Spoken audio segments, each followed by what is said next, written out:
صل على سيدنا ومولانا محمد. الحمد لله وكفى وسلام على عباده الذين اصطفى أما بعد. أعوذ بالله من الشيطان الرجيم. بسم الله الرحمن الرحيم. وإذ نجيناكم من آل فرعون يسومونكم سوء العذاب يذبحون أبناءكم ويستحيون نساءكم وفي ذلكم بلاء من ربكم عظيم. محترم بزرگوں، عزیز دوستوں اور بھائیوں، حضرت نبی پاک صلی اللہ تعالی علیہ وسلم جب مدینہ منورہ کو ہجرت فرما کر تشریف لے آئے تو سب سے پہلی سورت یہی سورہ بقرہ نازل ہوئی.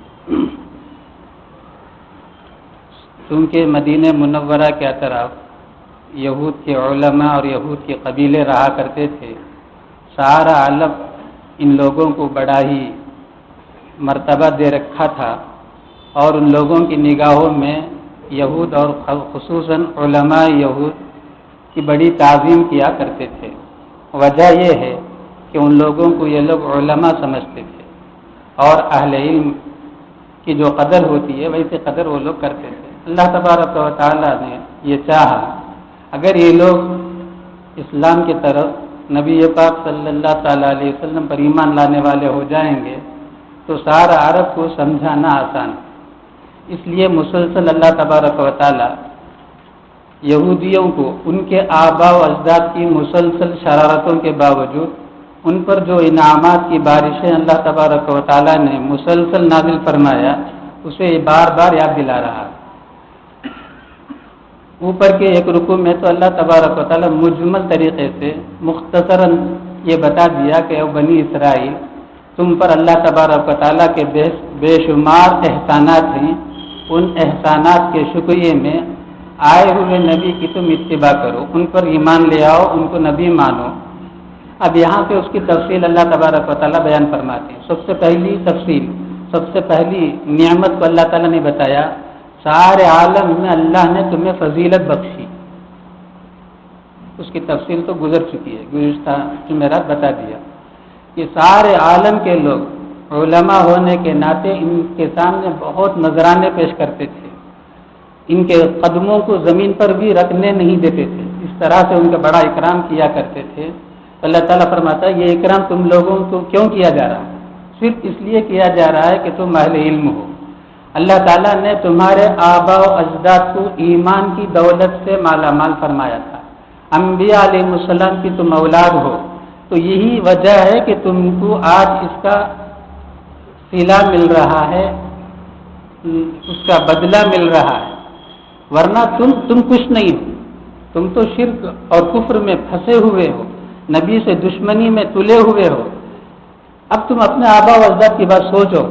وہ لوگ جب تک کام کے رہے اللہ نے انہیں عزت دیا، جب ناکام رہے اللہ نے انہیں تباہ کیا. تو اس کا ایک قصہ اللہ تعالیٰ سناتے یہ ہیں کہ تم یاد کرو اس وقت کو، وَإِذْ نَجَّيْنَاكُمْ مِنْ آلِ فِرْعَوْنَ، یاد کرو اس وقت جبکہ ہم نے تمہیں بچایا فرعون والوں سے. ایک مرتبہ فرعون خواب میں دیکھا ایک آگ نکلنے کے بعد فرعون والوں کے گھروں کے اندر گئی اور گھروں کے ساری چیزوں کو اور انسانوں کو جلا کر خاک کر دیا. یہ بنی اسرائیل کے گھر کو چھیڑا نہیں اس آگ نے. اٹھ بیٹھا، بیٹھتے ہی نجومیوں کو بلا کر پوچھا میں نے ایسا خواب دیکھا ہے، کیا بات ہے؟ نجومیوں نے کہا کہ نہیں، بنی اسرائیل میں ایک لڑکا پیدا ہونے والا ہے جو تمہاری تخت کو الٹ دے گا. اچھا ایسا ہے؟ تو اس نے فوراً یہ اعلان فرمایا بنی اسرائیل میں جو لڑکا پیدا ہوگا اسے قتل کرو اور جو لڑکیاں ہوں گی اسے چھوڑ دو. اب اللہ تبارک و تعالیٰ فرماتے ہیں تم پر ایک عذاب تھا. ایک تو تمہارے لڑکوں کو زندہ ذبح کیا جا رہا تھا اور دوسری طرف تمہاری لڑکیوں کو زندہ چھوڑا جا رہا تھا. اب زندہ چھوڑ دینا یہ عذاب کیسے؟ یہ غیرت والا مرد ہو، اس کی بیٹی ہو یا اس کی بہن ہو، کوئی مرد اسے لے جا رہا ہو تو اس کا بھائی اور بیٹے کو اگر ذبح کرتے ہیں تو اسے اتنا رنج نہیں ہوگا جتنا کہ اس کی بیٹی اور اس کی بہن کو لے کر جا رہا ہو۔ ہاں، شرط یہ ہے کہ اس کے اندر غیرت ہو، حمیت ہو۔ تو اللہ تبارک و تعالیٰ نے لڑکیوں کے چھوڑے جانے کو بھی عذاب کے زمرے میں شمار کر کے ذکر کر رہا ہے۔ ایسے عذاب میں تم مبتلا تھے، تمہارے لڑکوں کو تو ذبح کیا جاتا تھا، تمہارے لڑکیوں کو زندہ چھوڑا جاتا ہے۔ زندہ چھوڑنا ہمارے نزدیک ایسا سمجھ میں آتا ہے وہ ایک گویا نعمت ہے، نعمت نہیں، وہ بھی ایک عذاب ہے۔ بس شرط یہ ہے کہ انسان کا اگر ضمیر، انسان کی جو ضمیر ہے اگر وہ زندہ رہی، اس کے اندر غیرت اور حمیت رہی، لڑکی کو لے جانے سے لڑکے کو ذبح کرنے سے بڑھ کر لڑکی کا زندہ لے جانا اس کے لیے باعث غصہ ہوتا ہے، اسے بہت غصہ آتا ہے۔ وہ اگر اسے چھوڑ دیا جائے تو کچا چبا جائے گا، اتنا غصہ اسے آتا ہے۔ سبب کیا؟ میرے گھر کی ایک لڑکی، میرے چاہے وہ بہن ہو، بہو ہو، اسے کتنے آسانی سے ایک اجنبی لے جا رہا ہے۔ ہاں، اگر اس کے اندر حیا اور غیرت نہیں ہے تو تب تو اللہ کے رسول صلی اللہ علیہ وسلم نے فرمایا اذا لم تستحی فاصنع ما شئت، ایسے آدمی کو تو دیوس بولتے ہیں، جو اپنے بہو بیٹی پر کوئی ہاتھ ڈالتا ہو اور اسے احساس بھی نہ ہو، اسے دیوس بولتے ہیں۔ اس سے پہلے لفظ استعمال کیا ہوں، اور فقہاء نے لکھا ہے دیوس اگر مر جائے تو اس کے جنازے کی نماز علماء، ائمہ، بڑے عمرا اس کی نماز جنازہ نہ پڑھو۔ کیوں؟ اس کے اندر اتنی بےغیرتی آئی کہ اس کی بیٹی، اس کی بہو کی عزت لوٹی جا رہی ہو اور آنکھوں سے دیکھ رہا ہو، اس کے جسم میں خون نہیں دوڑ رہا ہو، اسے دیوس بولتے ہیں۔ دیوس کے نماز جنازہ پڑھنے کی اجازت نہیں ہے بڑے لوگوں کو۔ کوئی جا کے چھوٹے موٹے آدمی جائیں نماز جنازہ پڑھا کے اسے دفنا دیں۔ تو اللہ تعالیٰ فرماتا ہے وَإِذْ نَجَّيْنَاكُمْ مِنْ آلِ فِرْعَوْنَ يَسُومُونَكُمْ، یاد کرو اس وقت جب کہ ہم نے تمہیں نجات دیا، بچا لیا فرعون والوں سے، یسومونکم، جو تمہیں بہت بڑا عذاب دیتا تھا، یسومونکم سوء العذاب، تمہیں بہت بڑا عذاب دیتا تھا۔ عذاب کی شکل کیا؟ یذبحون ابناکم، تمہارے لڑکوں کو ذبح کرتا تھا، ویستحیون نساکم، اور تمہاری لڑکیوں کو، تمہاری عورتوں کو زندہ چھوڑ دیتا تھا۔ وفی ذالکم بلاء من ربکم عظیم، لڑکوں کے ذبح کرنے میں، لڑکیوں کے زندہ چھوڑنے میں تمہارے لیے بہت بڑی آزمائش تھی تمہارے رب کی طرف سے۔ اتنی بڑی آزمائش تھی، اللہ تبارک و تعالیٰ نے کتنے آسانی سے بچا لیا۔ کیسے بچا لیا؟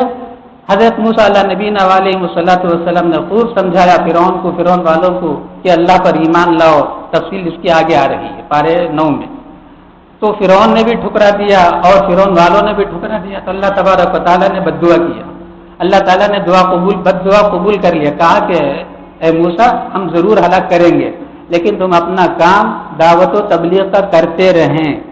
لہذا دعا کے قبول ہونے کے بعد 40 سال تک حضرت موسیٰ علیہ السلام پھر بھی بنی اسرائیل میں رہ کر سمجھاتے رہے۔ ایک تو قصہ یہ سنایا۔ دوسرا قصہ یعنی دوسرا انعام جو تمہارے آباء و اجداد پر اللہ نے کیا اس کو سنا رہا ہے۔ کیسے بچایا؟ وَإِذْ فَرَقْنَا بِكُمُ الْبَحْرَ فَأَنْجَيْنَاكُمْ وَأَغْرَقْنَا آلَ فِرْعَوْنَ وَأَنْتُمْ تَنظُرُونَ، اس وقت کو یاد کرو جبکہ اللہ تبارک و تعالیٰ نے تم پر رحم کا معاملہ کرنے کے لیے، تم پر اللہ تبارک و تعالیٰ اپنا فضل فرمانے کے لیے موسیٰ علیہ السلام کو حکم دیا کہ راتوں رات پورے بنی اسرائیل کو لے کر چل پڑو۔ اتفاق ایسا ہوا جس رات کو جانا تھا اس دن میں بنی اسرائیل کی عورتیں فرعون والیوں سے زیورات لے رکھی تھی، کہیں ان کو تقریب میں جانا تھا، تو سارے فرعونیوں کے زیورات ان لوگوں کے پاس آ گئی تھی۔ کل یا پرسوں سے واپس لوٹانا تھا، لیکن رات میں حکم یہ ہوا اللہ تبارک و تعالیٰ نے موسیٰ علیہ السلام کو آج ہی رات و رات سارے بنی اسرائیل کو لے کر چل پڑو۔ اب چل پڑے، رات کا وقت تھا، راستہ بھول گئے۔ اصل میں یہ لوگ بھول گئے، اللہ تعالیٰ کو بھلانا تھا۔ ریڈ سی میپ میں دیکھے ہوں گے، ریڈ سی کے اوپر مثلث شکل کی یعنی ہندوستان کی شکل کی ایک جزیرہ، اس سے درمیان میں خلیج ایک ہے۔ خلیج سے مشرقی جانب حضرت موسیٰ علیہ السلام بنی اسرائیل اور یعنی مصر گویا ادھر طرف ہے، نکلے تھے، یعنی بری راستے سے چلتے ہوئے ان کو جانا تھا ملک شام۔ ہوا کیا، راستہ بھول کر آئے تو ریڈ سی میں آ گئے، سامنے سمندر آ گیا۔ سامنے سمندر آیا تو موسیٰ علیہ السلام کی قوم پریشان ہو گئی، بولنے لگی۔ دوسرے پاروں میں اللہ تعالیٰ نے ان لوگوں کے اس تفصیل کو بھی ذکر کیا، یعنی خامخواہ موسیٰ ہمیں لے آ کر یہاں پھنسا دیا، سامنے سمندر اور پیچھے فرعون کا لشکر بھی نکل پڑا۔ ہمیشہ سے اللہ تبارک و تعالیٰ کی یہ عادت رہی ہے، انبیاء علیہ السلام سے بھی یہی عادت رہی ہے۔ اللہ نے حکم دیا موسیٰ علیہ السلام کو نکلو بنی اسرائیل کو لے کر، ہم تمہیں فرعون والوں سے اور فرعون سے بچا لیں گے۔ کیسے بچائیں گے کیفیت نہیں بتایا، چلو اب آگے سمندر۔ اللہ نے پہلے ہی موسیٰ علیہ السلام کو یہ نہیں کہا کہ تم جاؤ گے سامنے سمندر آئے گا تم اپنی لاٹھی مار دینا راستہ بن جائے گا اور پار ہو جانا، ایسا نہیں بتایا۔ اب وہاں پہنچے ہیں، اللہ تعالیٰ بندے پر جب آزمائش لاتا ہے، آزمائشیں جب ایمان کے ساتھ آتی ہیں تو اس کو تو خوش ہو جانا چاہیے، یعنی اللہ تبارک و تعالیٰ اس بندے کو اپنے طرف کھینچ رہے ہیں۔ اللہ یجتبی الیہ من یشاء، اللہ جسے چاہتا ہے اپنے طرف کھینچ کر اٹھا دیتا ہے، کھینچ کر اٹھانے کے لیے آزمائش میں ڈالتا ہے۔ کب تک ڈالتا ہے؟ اس وقت تک ڈالتا ہے جبکہ اسے سارے مخلوقات سے نگاہ اس کی ہٹ جائے، ظاہری جتنی صورتیں ہیں امید لگانے کی وہ ساری صورتوں سے وہ مایوس ہو جائے۔ اب ایک راستہ بھی اس کا یہ باقی نہ رہے کہ اب اس کا کام اس سے ہو جائے گا۔ اس موقع پر اللہ کی جو مدد آتی ہے اس کے بعد آتی ہی چلی جاتی ہے، کبھی رکتی نہیں ہے۔ وہ مرحلہ حضرت موسیٰ علیہ نبینا علیہ والسلام پر اس وقت پر آ گیا۔ آپ آ کر موسیٰ علیہ والسلام نے صاف کہا جب وہ لوگ پریشان ہوئے، ڈرنے کی بات نہیں، اللہ تعالیٰ میرے ساتھ ہے۔ ابھی موسیٰ علیہ السلام کو یہ نہیں معلوم کہ مجھے کیا کرنا ہے، لیکن سارے لوگ پریشان۔ اب موسیٰ علیہ نبینا علیہ والسلام دل کی جو کیفیت ہوگی حضرت موسیٰ جانتے ہیں، اللہ تعالیٰ جانتے ہیں۔ ایسے موقع پر جب پوری طرح سے موسیٰ علیہ السلام تک گئے، ہماری زبان میں ایسے ہی بولنا ہے، سامنے سمندر پیچھے لشکر، اور معمولی لشکر نہیں ہے، فرعون اور فرعونیوں کا لشکر ہے، اب زندہ چھوڑ ہی نہیں سکتے۔ اب وہ اللہ تعالیٰ نے حکم دیا کہ لاٹھی مارو، وہی لاٹھی جس سے آج تک دوسرا کام کر رہے تھے۔ بڑی تفصیل ہے، موقع اس وقت نہیں ہے۔ لاٹھی مارے تو 12 راستہ بنے، اس لیے کہ بنی اسرائیل میں 12 قبیلے تھے، ہر قبیلہ اپنے اپنے راستے میں چل پڑے۔ جب جانے لگے زمین بالکل خشک ہو گئی۔ اب یہ زمین کا یہ بالکل خشک ہو جانا آج ہمیں سمجھنا بڑا کوئی مشکل بات نہیں ہے، اس لیے کہ سونامی آیا ہے، سونامی میں ہمیں یہ سبق سکھا گیا ہے۔ سونامی کے بعد آپ لوگ دیکھے ہوں گے کنیا کماری کا نقشہ پیپروں میں بھی آیا تھا کہ بہت دور تک زمین خشک ہو گئی تھی، بہت دنوں تک خشک رہی، اور ساحلی علاقے میں مجھے بھی جانا ہوا جس وقت سونامی آیا تھا، نیا ہوا تھا، اس وقت وہ لوگ بتا رہے تھے تقریباً 100 میٹر دور تک سمندر جا چکا ہے، یہ پورا یہ سمندر رہا ہے، ہم اس زمین پر چلے ہیں آسانی کے ساتھ، لیکن وہ لوگ بتا رہے تھے کسی بھی وقت پھر سے سونامی آ سکتا ہے، آنے کے بعد ہی یہ پھر پرانا سمندر قائم ہوگا۔ تو زمین کا خشک ہو کر راستہ دے دینا یہ کوئی ہمارے لیے تعجب کی بات نہیں ہے، ایک تو معجزہ ہے، اللہ تبارک و تعالیٰ کو سمجھانا ہے، موسیٰ علیہ السلام کو معجزہ دے کر کسے سمجھانا ہے؟ بنی اسرائیل کو بھی سمجھانا ہے، فرعونیوں کو بھی سمجھانا ہے۔ تو یہ لوگ پار ہو گئے، موسیٰ علیہ السلام اور بنی اسرائیل۔ اب پیچھے سے وہ لوگ جو آ رہے تھے وہ لوگ دیکھے راستہ صاف ہے، انہیں تو ہمیں پکڑنا ہے، سارے کے سارے کود پڑے۔ اب سارے کے سارے جب کود پڑے، سارے جب پورے اتر گئے، اتنے میں بیچ میں آ گئے، اللہ تعالیٰ نے پورے دونوں سمندر کو ملا کر سب کو غرق کر دیا، اور یہ لوگ پورے پار کر گئے۔ بنی اسرائیل پار کرنے کے بعد مڑ کر دیکھ رہے تھے، کیوں؟ جب تک نہیں دیکھیں گے فرعونیوں کی طاقت کا غلبہ ان کے دماغوں میں اتنا تھا، فرعونیوں کی طاقت حد سے بڑھ کر ان کے دماغوں میں بیٹھی ہوئی تھی۔ ایک آدمی سے ایک آدمی خوف زدہ ہو تو اس دین میں بھی وہی دکھائی دیتا ہے۔ تو اسی طرح سے بنی اسرائیل حد سے بڑھ کر خوف زدہ تھے، تو وہ لوگ پریشان ہوئے، دیکھیں کیا ہوتا ہے، تو ان کے آنکھوں کے سامنے اللہ نے ان سب کو ڈبو دیا۔ لیکن چونکہ فرعون اپنے آپ کو خدا بول رہا تھا اور سارے کے دماغوں میں خدا ہونے کو بٹھا رہا تھا، سارے کا غرق ہونا تو سمجھ میں آ گیا، پھر بھی انہیں یہ گمان رہ گیا ہو سکتا فرعون زندہ ہو۔ اللہ تعالیٰ نے اللہ کے ساحل میں پھینک دیا مردہ، دیکھ لو تمہارا فرعون مرا ہوا ہے۔ اللہ تعالیٰ نے اور کہا کہ اس کو قیامت تک ہم رکھیں گے، وہ فرعون جس نے سارے بنی اسرائیل پر اولاد انبیاء پر ظلم ڈھایا ہے، ہم اس کو قیامت تک کر کر بتائیں گے، حق کے خلاف جو کھڑا ہوتا ہے اس کی سزا یہی ہے۔ وہی فرقنا بکم البحر، یاد کرو اس وقت جب کہ ہم نے تمہارے لیے سمندر کو پھاڑ دیا، فرقنا بولتے پھاڑنے کو، فانجیناکم اور تمہیں بچا لیا، واغرقنا آل فرعون اور غرق کر دیا فرعون والوں کو، وانتم تنظرون حال یہ کہ تم اپنے آنکھوں سے دیکھ رہے تھے۔ حضرت عیسیٰ علیہ نبینا علیہ الصلوۃ والسلام سے 1520 سال پہلے حضرت موسیٰ علیہ الصلوۃ والسلام پیدا ہوئے، اور 1400 سال پہلے حضرت موسیٰ علیہ الصلوۃ والسلام کی وفات ہوئی، تو گویا 120 سال باقاعدہ حیات رہے۔ درمیان میں 1440 پر 7 حضرت عیسیٰ علیہ السلام کے پیدا ہونے سے 1440 پر 7 سن میں یہ قصہ ہوا ہے، یعنی سمندر کا پھٹ کر بنی اسرائیل کو اللہ تعالیٰ فرعونیوں سے جو نجات دیا، اس کی تاریخ سن کے حساب سے وہ ہے 1440 پر 7۔ اب سارے وادی میں آ گئے، وادی میں آنے کے بعد اللہ تعالیٰ نے کہا جاؤ فرعون کے محل ہی میں اپنا گزران کرو، تو اب وہاں بنی اسرائیل خوش ہو گئے۔ آج تک غلامی کی زندگی تھی، غلامی معمولی غلامی نہیں، ایک تو وہ غلامی جو ہم نے سنا ہے انگریزوں کی غلامی ہندوستان میں، وہ غلامی نہیں، وہاں غلامی جانور سے بھی بدتر، جانور سے جیسے ہم گاڑی ڈھوتے ہیں وہاں بنی اسرائیل سے حکم لیا جاتا تھا، جانوروں سے جو ہل چلایا جاتا ہے وہاں بنی اسرائیل سے ہل چلایا جاتا تھا، جانوروں کو بڑے ادب سے رکھا جاتا تھا۔ یہ ساری تکلیفیں مصیبتیں یہ کون تھے؟ بنی اسرائیل، اولاد انبیاء، وہ بھی یاد رکھیں، صرف بنی اسرائیل سے بھول نہ جائیں، بنی اسرائیل اور انبیاء علیہ الصلوۃ والسلام کے اولاد ہیں۔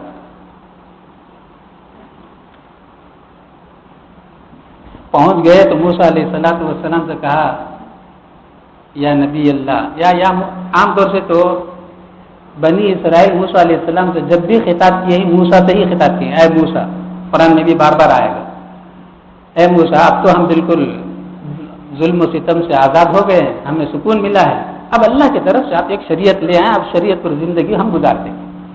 تو موسیٰ علیہ السلام نے کہا بہت اچھا، میں جا رہا ہوں اللہ تعالیٰ سے کہوں گا تمہاری درخواست پر اللہ تعالیٰ سے کوئی شریعت لے کر میں آؤں گا۔ موسیٰ علیہ السلام کوہ طور پر پہنچے، پہنچنے کے بعد اللہ تعالیٰ سے کہا اے اللہ تیرے بندے یعنی بنی اسرائیل تجھ سے ایک شریعت مانگتے ہیں، تجھ سے ایک قانون طلب کرتے ہیں، تاکہ وہ چاہتے ہیں کہ اس قانون کے مطابق زندگی گزاریں، آپ ایک قانون ہمیں عطا فرمائیں۔ تو اللہ تعالیٰ نے کہا اے موسیٰ بالکل بات صحیح ہے، اس کے لیے آپ کو محنت کرنی ہوگی۔ یہی محنت رحمت دو عالم صلی اللہ تعالی علیہ وسلم کو اللہ تبارک و تعالیٰ نے من جانب اللہ نبوت سے 2 سال پہلے کرا۔ وہ کیا محنت کرنی ہے؟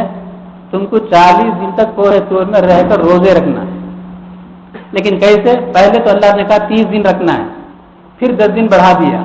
حدیث میں آیا ہے نبی پاک صلی اللہ تعالیٰ علیہ وسلم نے فرمایا موسیٰ علیہ السلام سے اللہ نے کہا دیکھو تم 30 روزے رکھے ہو، اس روزے سے تمہارے منہ میں بدبو جو آ رہی تھی مجھے بڑا پسند ہے، اس لیے اور 10 دن مزید بڑھا دو۔ اس کو پارے 8 میں اللہ نے کہا، پارے 9 میں وَوَعَدْنَا مُوسَىٰ 30 لَيْلَةً وَأَتْمَمْنَا بِعَشْرٍ فَتَمَّ مِيقَاتُ رَبِّهِ 40 لَيْلَةً، ہم نے موسیٰ سے وعدہ کیا 30 دن تم اعتکاف کرو، 30 دن تم روزے رکھو۔ جب 30 دن پورے ہونے لگے تو اللہ نے کہا اور ہم نے 10 بڑھا دیا تاکہ 40 پورا کرے، اس طرح سے 40 کو پورا کر دیا۔ وہ قصہ یہاں پر اللہ تعالیٰ فرماتے ہیں وَإِذْ وَعَدْنَا مُوسَىٰ 40 لَيْلَةً، یاد کرو اس وقت جب کہ ہم نے وعدہ کیا موسیٰ سے 40 رات، یہاں دن کا ذکر نہیں ہے، وہاں بھی رات کا ذکر، یہاں بھی رات کا ذکر۔ سبحان الذی اسریٰ بعبدہ لیلا، نبی پاک صلی اللہ تعالیٰ علیہ وسلم کے معراج کے قصے کو اللہ تبارک و تعالیٰ سنا رہا ہے۔ وہ ذات جو بالکل پاک ہے اپنے خاص بندے محمد صلی اللہ تعالیٰ علیہ وسلم کو راتوں رات بیت اللہ سے بیت المقدس لے گئے، یہاں بھی رات۔ اور اللہ تعالیٰ نے سب سے پہلے آیت نازل فرمایا یا ایھا المدثر قم فانذر، اور ایک جگہ اللہ تعالیٰ نے فرمایا یا ایھا المزمل قم اللیل الا قلیلا نصفہ وانقص منہ قلیلا، اے نبی اٹھو، آدھی رات جاگو یا اس سے کم جاگو، بہرحال کچھ جاگو۔ کیوں؟ رات کا جاگنا نفس پر بڑا بھاری ہے، رات کو جاگنے کے عادی ہو جاؤ گے تمہاری زبان کبھی جھوٹ نہیں بولے گی۔ ان ناشئۃ اللیل ہی اشد وطئا واقوم قیلا، آدمی کو اگر کسی کو جھوٹ بولنے کی عادت ہے، سچ بولنا ہو تو اللہ تعالیٰ یہاں بتا رہے ہیں رات کا جاگنا، ان ناشئۃ اللیل ہی اشد وطئا، نفس کو کچلنے میں بہت سخت ہے رات کا اٹھنا۔ اب جب اٹھ گیا رات کا اٹھنا نفس کو کچلنے میں بہت مددگار اور معاون ہے، ساتھ ساتھ سچی بات بولنے بھی زیادہ مددگار اور معاون، یعنی آدمی اس کے بعد جھوٹی باتیں کبھی نہیں بولے گا۔ اللہ تعالیٰ بولتا ہے وَأَقْوَمُ قِيلًا، تو سچ بات بولنے کے لیے بھی بڑا آسان نسخہ اللہ نے یہ کہا رات میں جاگو۔ تو رات کو عبادات کے لیے اللہ نے منتخب کیا ہے۔ حدیث میں آیا اللہ تبارک و تعالیٰ رات ہی میں زیادہ مقرب ہوتا ہے۔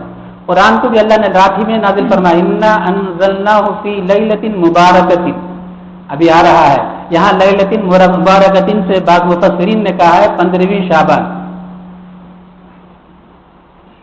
بات کہیں جا رہی ہے، کچھ بول ہی دیتا ہوں۔ 15ویں شعبان کی رات ابھی آ رہی ہے جس کو ہم شب برات بولتے ہیں۔ اس میں امت دو طرح سے بھٹکے، جو ایک جماعت ہے وہ تو الحمدللہ ہمارے شہر میں نہیں ہے، وہ یہ بولتے ہیں اس رات کی کوئی حقیقت نہیں، اس کی کوئی فضیلت نہیں، اس طرح سے وہ گمراہ ہوئے جس کو ہم سلفی بولتے ہیں۔ دوسری جماعت وہ ہیں جو اس رات میں اپنی طرف سے بہت سی عبادتیں گڑھ کر رات کو ضائع کرتے ہیں، جاگتے نہیں ہیں، ضائع کرتے ہیں۔ فلاں نماز اتنی رکعت پڑھو، ایک رکعت میں فاتحہ کے بعد یہ سورت اتنی مرتبہ پڑھو، یہ پڑھو، ایسا پڑھو، اس کے لیے پڑھو، یہ ساری جھوٹی باتیں، کوئی بات اس میں سے ثابت نہیں ہے۔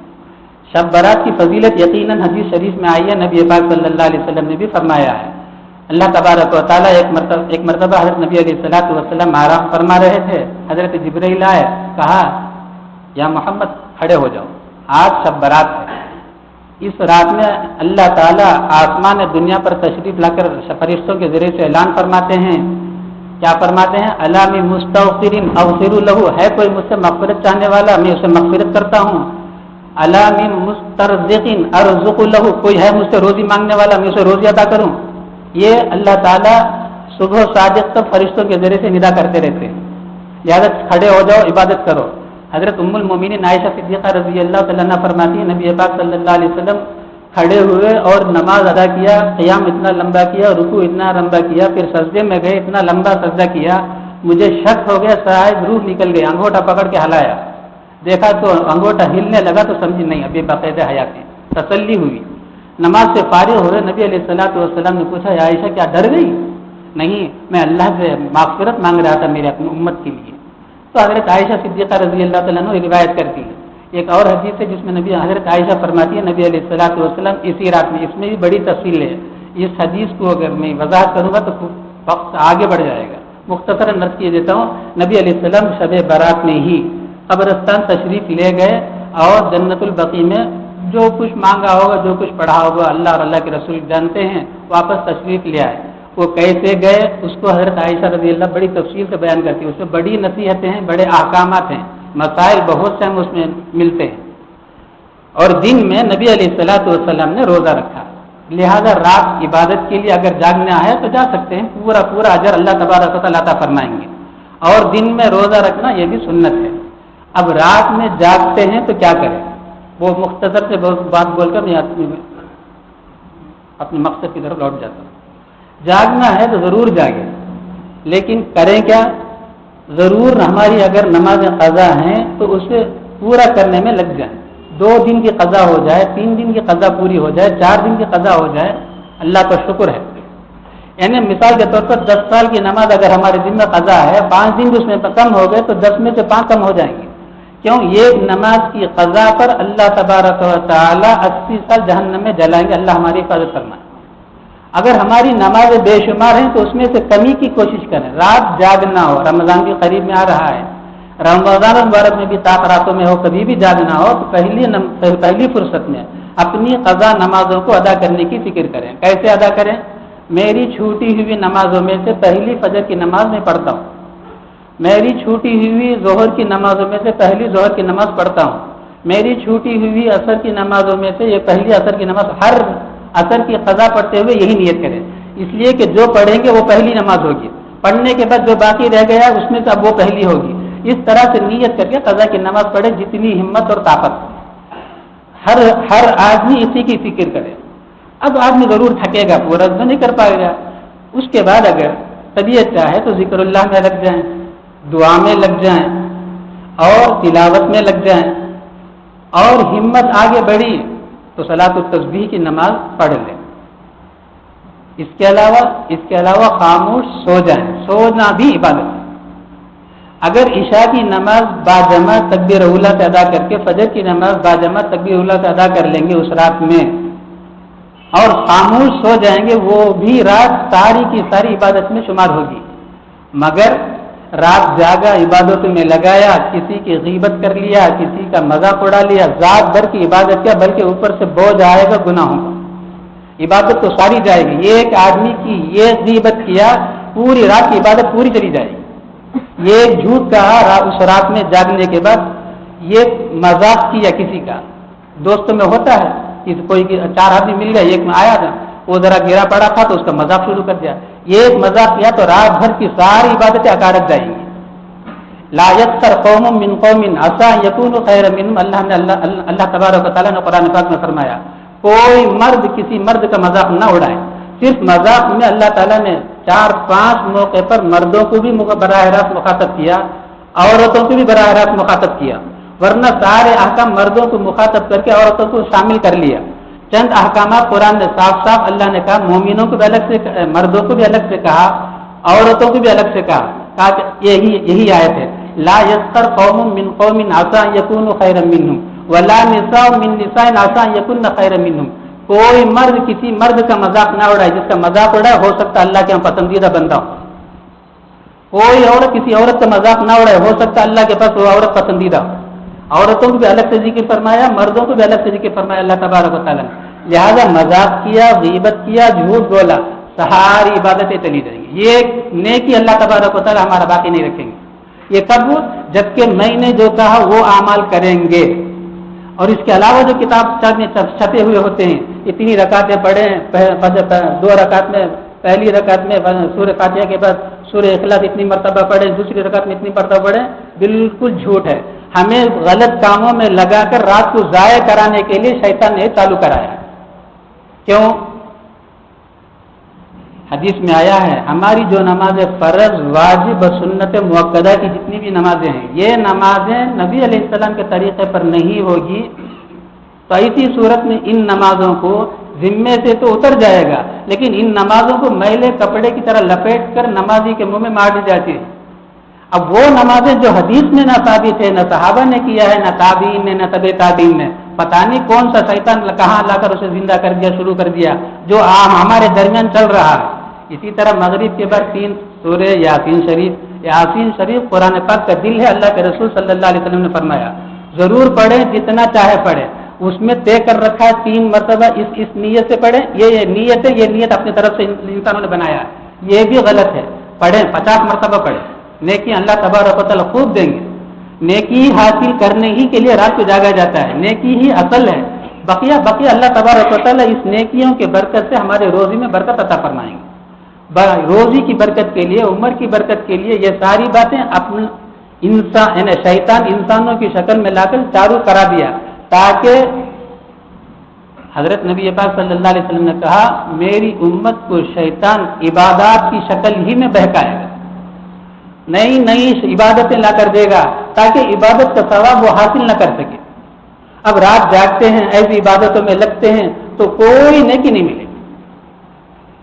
خود بھی جو سنے ہیں اپنے گھروں میں جا کر ضرور، اور خصوصاً عورتیں اس میں شیطان نفلی چیزوں میں لا کر ایسا پھنساتا ہے، آدمی فوراً اس میں غرق ہو جاتا ہے، فرائض کو بھلا دیتا ہے۔ میں اس کی مثال بچوں میں دیا کرتا ہوں مدرسے میں۔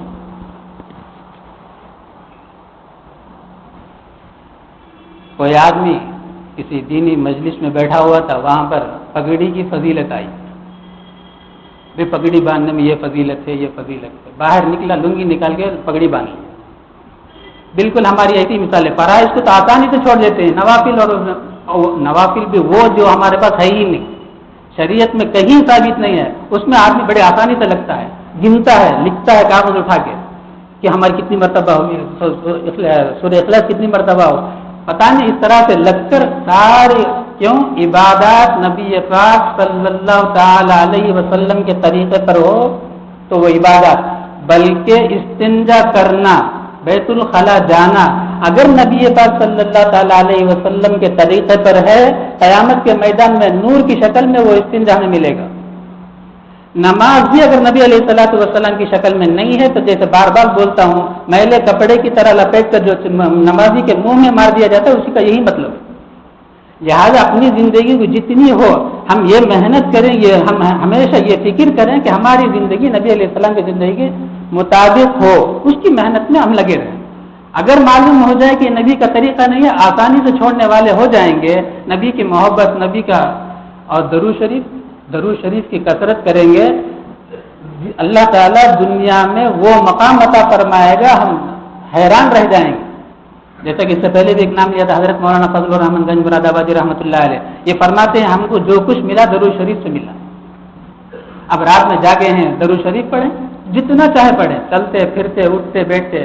اب جمعے کا دن آ رہا ہے، جمعے کے دن میں مخصوص عبادات تو درود شریف ہی ہے۔ جمعے کی یعنی مغرب سے لے کر دوسرے دن کے مغرب تک جتنی کثرت سے درود شریف پڑھے، وہ تو سال بھر کی چیز ہے۔ بات بیچ میں آ گئی تو اللہ تبارک و تعالیٰ رات کو بڑی خاص تعلق رکھا ہے عبادات کے ساتھ۔ رات کی عبادتیں اللہ کے پاس بہت جلد آدمی کی ترقی ہوتی ہے، یعنی روحانی جو ترقی ہوتی ہے رات کی عبادتوں میں ہوتی ہے، لیکن وہ سب فرائض کے بعد ہی، فرائض کے ساتھ ساتھ یہ رات کی عبادتیں ہوں گی ہماری اللہ کے ہاں انتہائی مقبول بندے انشاءاللہ شمار ہوں گے۔ اللہ تبارک و تعالیٰ ہم سب کو مقبول بندوں میں شمار فرمائے۔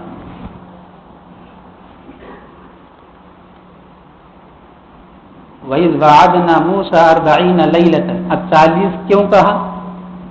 40 میں کیا ہے؟ 40 میں بہت کچھ ہے۔ اللہ تبارک و تعالیٰ نے انبیاء علیہ السلام کو 40 سال ہی میں نبوت عطا فرمایا۔ حضرت آدم علیہ نبینا علیہ السلام کو پیدا کرنے کے لیے جو مٹی کا خمیرہ، ہم جس کو گوندنا بولتے ہیں، وہ 40 دن میں پورا ہوا۔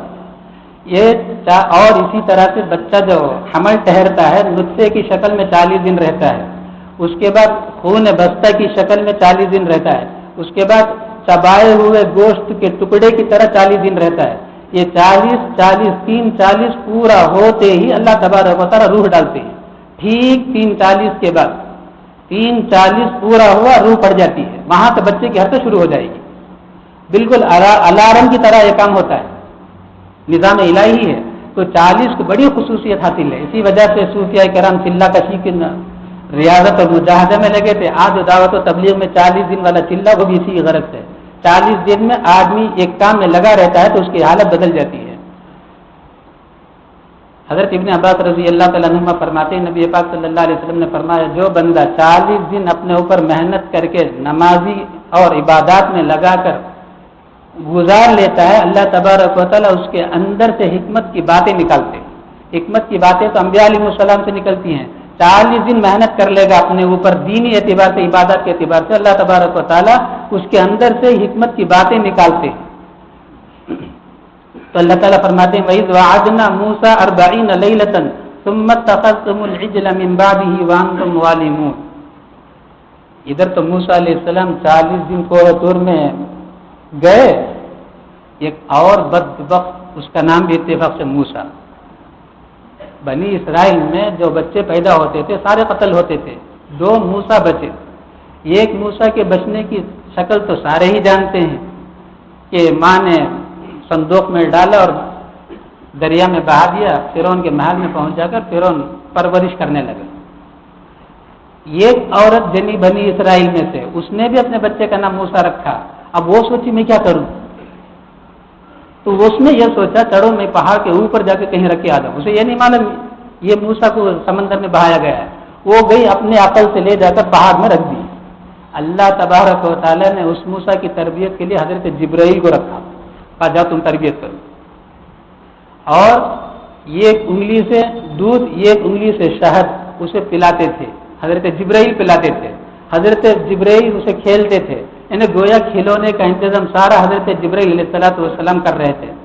کبھی کبھی جا کر بچے کو دیکھ کر آتی، بہت خوش ہوتی تھی، میرا بچہ بڑی آسانی سے اچھی طرح سے پرورش پا رہا ہے، اور خوش ہو رہی تھی۔ لیکن وہ بدبخت جب بنی اسرائیل کو موسیٰ علیہ السلام لے کر گئے،